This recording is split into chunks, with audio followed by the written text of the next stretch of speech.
నేను చాలా దీనస్థితిలో ఉన్నాను, కానీ నా దీనస్థితిని దేవుడు కటాక్షించి నన్ను ఇంత ఆశీర్వాదకరంగా దేవుడు, she did not forget her humble beginnings.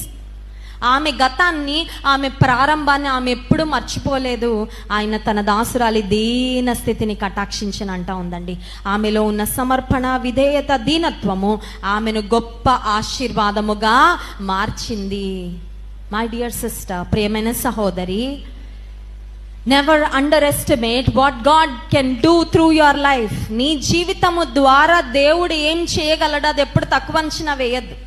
నిన్ను నువ్వు చూసుకొని నేను ఇంతే, నా స్థితి ఇంతే, నా వయసు ఇంతే, నా పరిస్థితి ఇంతే, నా పరిమితులు ఇంతే, కాబట్టి నేను ఇంకా పెద్దగా ఏం చేయలేనేమో దేవుని కొరకని నిన్ను నువ్వు మరి లిమిట్ చేసుకోవడానికి ఇష్టపడకు.